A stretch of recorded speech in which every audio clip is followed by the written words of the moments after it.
Hello, welcome to South East Today. I'm Ellie Crisell. Paramedics in the South East are urging patients not to be aggressive or violent towards staff as they deal with the busy festive period. South East Coast Ambulance Service is expecting 90,000 999 calls this month. Last week, a man in Surrey was jailed for 12 weeks for assaulting a police officer and a paramedic.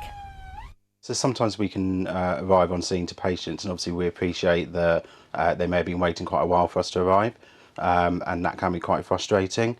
But I think it's quite important that the public know that we don't tolerate any kind of verbal or physical abuse. We are trying our best to get to people as quickly as possible. 2 children are in a serious but stable condition in hospital after a collision on the M2 near Gillingham. Kent Police are appealing for dashcam footage following the incident at 5:10 this morning involving a grey Vauxhall Astra and a red Citroën Berlingo. A Sussex record label has teamed up with bands and grassroots music venues in Brighton to create a fundraising album to support the live music industry.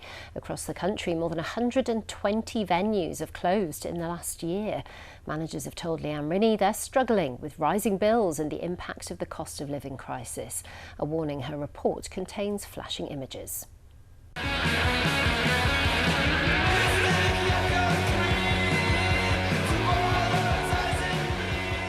In Brighton, the appetite for live grassroots music is stronger than ever.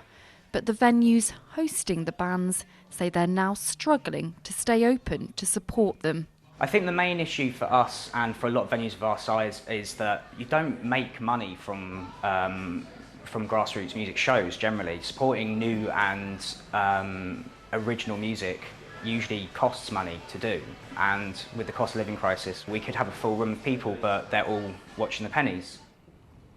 Paul Sivwright has been running the Green Door Store music venue for more than a decade in the city centre, and over the years has hosted a number of bands who've gone on to be hugely successful, including rock duo Royal Blood.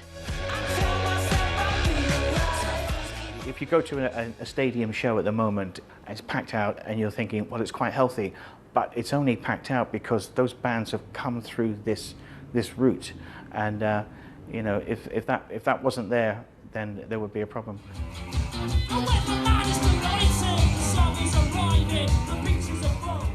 The audience here tends to be quite receptive. It's young people, it's new people in the city, and so you sort of grow that community together. And that's why places like these are very important. Welly are now one of 10 bands featuring in a new fundraising album created by a local record label to support a charity that helps grassroots music venues across the country. We just thought it'd be really, really good to capture sort of a snapshot of what's going on in the scene, both sort of established bands and new and up and coming bands. But then secondly, we kind of started to also see how all these venues where all this brilliant stuff is taking place are under threat. And so we said, well, let's donate all the profits from the album to the Music Venue Trust because of all the brilliant work they do. Alive by the Seaside will be released on January the 26th. Leanne Rinnie, BBC South East Today, Brighton. On to football, and Brighton and Hove Albion decisively beat Tottenham Hotspur tonight, despite being in the midst of an injury crisis. The final score was 4-2 to the Seagulls in a thrilling game at the Amex. We'll have our full match report on tomorrow's programme, and you can read more on the website. Time now for a look at the southeast weather with Rachel Mackley. Good evening. Well, after yesterday's storm conditions, today a slightly calmer picture. Still really blustery, 1 or 2 scattered showers. Similar story for tomorrow before things turn cool and wet as we look towards New Year's Eve. We've got this area of low pressure, those scattered showers with us. A band of rain into tonight passes through relatively quickly because of those winds, and behind it 1 or 2 scattered showers and another very mild night. Many places dropping just to around 10 or 9 degrees. So as we start the day tomorrow, some rain first thing that clears out of the way. It's blustery and we start to see some brighter breaks, and again it's going to be mild temperatures by the afternoon, reaching highs of around 9 or 10 degrees. It's turning wet and cool as we look towards New Year's Eve. That's it from me. Marcella Whittingdale is back from 6:30. Good night.